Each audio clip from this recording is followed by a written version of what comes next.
Alright, so what's up, you guys? It is today Tuesday, I think. Here at the house, just got home. Just got done playing with the dogs, tiring them out. But I have a little story time for you. So I had recorded this video last night, and I don't know what happened. There was audio was all messed up, whatever. So, go over a little story for you. There's actually two parts to this now that it is a day later. So first part is the easy, funny. I mean, it's not funny. It sucks it happened to me, but it's still funny in the sense that like this could happen. So I called on a Ford Transit van that was headed from Manheim, PA to Frederick, Maryland. Was paying $1.25 a mile or so, but I was headed that way already, so it was kind of like a bonus car, as you know, just for the day. So I had dropped off at Lancaster, went over to Manheim, so like 5 miles away. I get over there, and I go and I get a gate pass. As they didn't send me one, they sent it to the guard shack. So I go in and I get the gate pass, and it says it's in lot 468, which is on the other side of the lot. It's out and to the right, which I've been over there before. No big deal. I know where it is. So I go up to where the shuttle comes, and there's about 20 people waiting there. Stand there for about 5 minutes or so, and people start to get mad because there's 20-some people standing there, and there's no shuttle coming. So I'm like, you know what? Screw it. Nice day outside. I'm going to walk. So I walk to 468. When I get to 468, there is not a single car there. They're all gone. I'm like, well, that's weird. Now I'm out in the middle of the lot, nobody around. So I flagged down a lady driving a shuttle van, and I'm like, hey, do you have a scanner? Can you double check this for me? And sorry, camera focus. And she says, yeah, sure. Scans it and says, well, this thing says 468, and the last time it was scanned was 6 days ago. And I'm like, okay, so what should I do? She's like, let me call my boss. I'll see if their system says anything, and we'll go from there. So I'm like, well, I'm going to walk over here while you call your boss. There's a couple transit vans sitting over here, and I'll see if it just might happen to be one of these in a different, in a lot beside it or a row beside it, just to see. So she flags me down, and she says, hey, we have no record of this vehicle being moved from 468 from 6 days ago. I don't know what to tell you. We don't even know where the car is. So Manheim essentially lost the car. So I'm like, all right, well, I'm going to walk back out. Here's my cell phone number. If you hear anything, just give me a call. I'll be here for probably another 20 minutes or so, maybe. And it's 3 hours later, and I haven't heard anything. So I text a broker, and I'm like, hey, went to Manheim. I walked 2.7 miles total, and no car to be found. Good luck. And I canceled the order.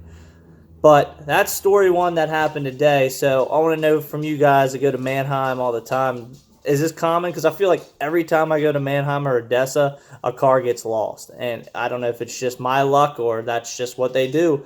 I know they handle a lot of cars, but it's crazy. But all right, give me 1 second here, and we'll move on to the next story. So story number 2, and some of you may have listened to my vlog where I went to pick up a car and it was not paid for, was not ready to go. Whole catastrophe with a bunch of checks. So yesterday I went to go get this car again. Broker made it right and added on X amount of dollars on top of hauling the vehicle because she was very happy with even though I showed some, displeasure, I still, I said, I understand, like it's business, but I need to be taken care of. So little backstory, the dealership I'm picking the car up from is the broker's customer, so they have direct contact at all times. She calls me Thursday, says, "Hey Jason, the car's ready. They got a cashier's check for it. Can you get it done in the next couple days?" I said, "Yeah, that's fine. I can probably pick it up Monday first thing if that'll work for you guys. If not, we'll just end the transaction here and whatever." So she says, "No, that's perfectly fine. Like, it's been this long already," because it's almost been 2 weeks now since the first time I was there. It's like, "Okay, well, that's fine. I'll go get it Monday morning." She's like, "Yep, car's ready to go." They called, said they had the cashier's check, and they deposited it, and the money was in their account. So, Monday morning, I head right back up there, and deja vu, because I've already been this way. It's about 90, I think it's 100 miles. Just call it 100 miles. 100 miles from my house to get to this location, which I go 100 miles up, I trickle back down past my house, and then down to the city, and I'm going that way anyway. I'm going that way, and I'm coming back. Like I said in the first story, it's a bonus car. It just happens to be paying $2.67 a mile or something at this point, plus what I'm getting paid for going up there the last time. So I get up there and walk in, and the guy is white as a ghost. Like, what is this guy doing here? I'm like, "Hey, here to pick up that Malibu or Impala or whatever it is, brand new Chevy car." He goes, and just looks at me, and I'm like, "Keys?" He goes, "Oh, the bank said that to be sure that the funds were there, we'd have to wait 5 business." I'm like, "Hold on, dude. Do you understand what a cashier's check is? Like, you don't get a cashier's check if you don't have the funds. And, if you do get a cashier's check and then you cancel the check, like, it would never show up in your account as being deposited. We can't release this car. I'm really sorry." So at this point, he's not my customer. It's me and the broker. And then the broker and him. So I walk outside and I call her and I'm like, "Hey, here to pick up this car. They won't release it. Says that the bank said 5 business days for the cashier's check, which would have been 1 business day would have been Thursday. So if they count Thursday, Friday, Monday, we're only at 3 days." So I'm like, "Lady, I don't know." She's her exact words were, "You have to be effing kidding me." She says, "This is just, I'm completely embarrassed. You went out of your way to make this right with us. You didn't bash us. You didn't give us a negative review on Central Dispatch. You're doing all the right things and trying to take care of us, and this is happening." And I'm like, "Yeah, like, obviously more compensation, like, for my time, like, I understand it's not you, but that's your customer. They need to be, charged for it."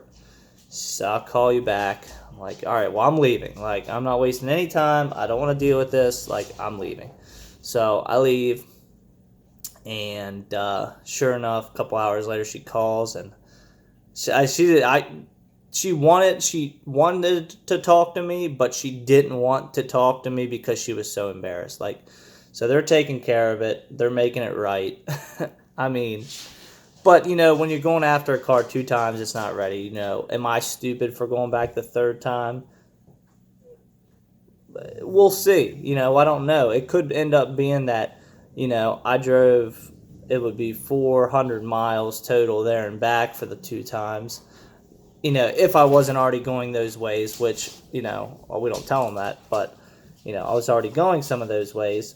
But essentially, it's 400 miles from my house, and, what am I going to get paid for it? We'll see. Do I ever haul the car? Who knows? I'll keep you guys updated.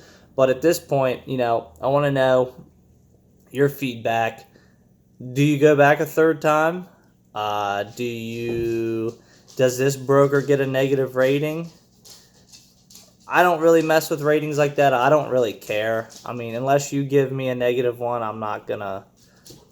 I don't deserve a negative rating. I'm not going to give you one unless you don't pay me within 90 days. Dogs are going wild. But anyways, let me know your feedback on this, guys. On the first two stories, have you had the Mannheim happen to you where they just magically lose cars?